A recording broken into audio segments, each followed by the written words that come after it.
that. Meanwhile, renegotiating deals was a major economic theme for Mr. Trump during his campaign, but so was his anti-Wall Street and very populist rhetoric. And now that the president-elect has picked two Wall Street insiders for his cabinet, many are now questioning some of those promises. Former Goldman Sachs partner Steve Mnuchin was selected as Treasury Secretary, while businessman Wilbur Ross was selected as Commerce Secretary. And for more here, we do turn now to Congresswoman Marsha Blackburn, a member of the president-elect's transition team. And Congressman, we appreciate the time this morning. Mr. Trump said repeatedly that he wants to drain the swamp in Washington of special interests. And yet we now see the establishment cabinet he has thus far built and these two Wall Street investors named to Treasury and Commerce.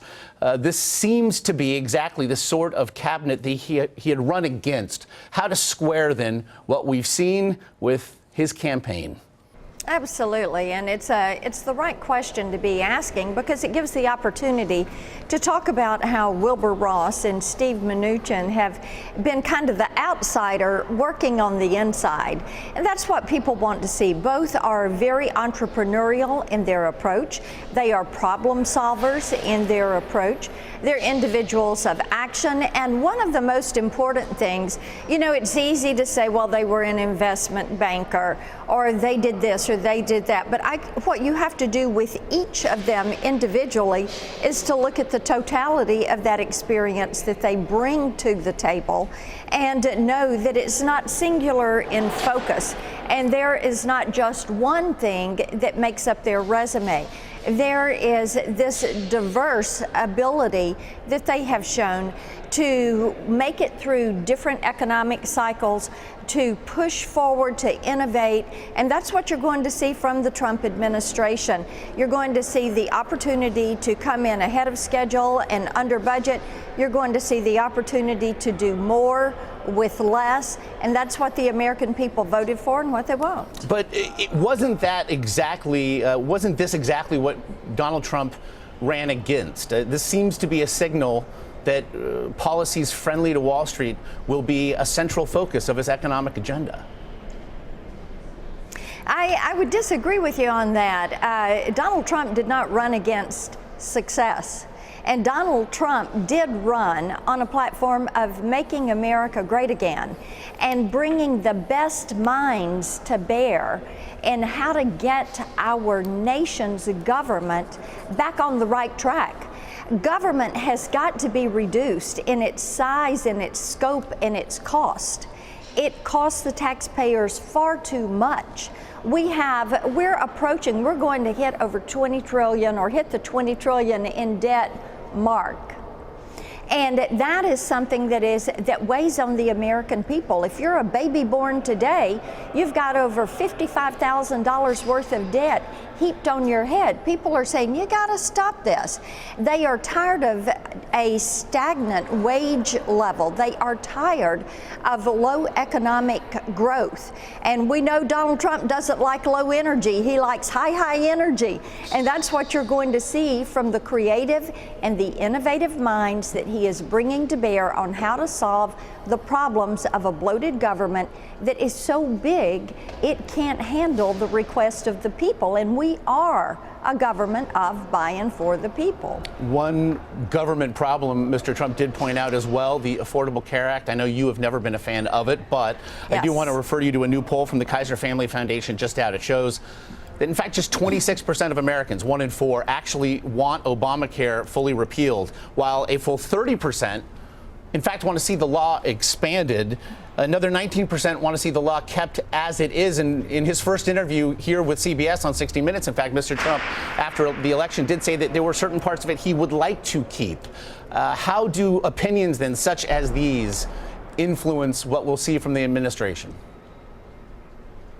Well, one of the provisions that people want to keep was actually something Republicans have pushed forward for years, and that is to allow young adults who are still in school to stay on parents' insurance. That is something that has been working out there for years. Another provision was to have high-risk pools for those with pre-existing conditions. Now, former Congressman Dave Camp brought that provision forward in 2009. And Josh, even when there were 5 or 6 of us at the Blair House Summit on Healthcare, and Congressman Camp discussed that provision at that point as a way to do this, but you let the states take the lead. You don't federalize it. So it was the right concept, a different approach. Now, when you ask people, do you think Obamacare is too expensive to afford? You're going to see a much different poll number. And we hear that from people because the insurance is too expensive to buy. You can't get it without a subsidy many times because it is so expensive. And then when you do get it, people figure out, first of all, it doesn't cover what they need. Secondly, they've lost a flexible spending account. And third, you've got this enormous deductible. Right now, we have families of 4 or families of 5 that are calling our office, and they're saying, look, we can't use this. Our deductible is $8,000, $10,000, $12,000. And so basically, what we've gone full tilt back to is the old major medical insurance concept. It was just there for something catastrophic that happened to you. And that is where we find ourselves today, because you have a product that you have to pay, you're going to be penalized if you don't, you got to buy it, and it's not worth using. And people are tired of this. They don't like the mandate. Across state line purchase of health insurance, which is a bill I've worked on for 7 years, that helps get the cost down. Expanding health savings accounts, that gets the cost down. Flexible spending accounts helps relieve pressure on those costs. So there are other ways to go about affordability and preserving access to affordable health care for all Americans. So you'll be That's focused, what you're going to see you'll us be do. focused on that word affordable of the Affordable Care Act. I want to get one more here as it regards. Yeah, because what we have right now is unaffordable. Yeah, I wanted to ask you as well about the revelation yesterday that Mr. Trump will remove himself from his business operations. He said optically, in part, to avoid conflicts of interest.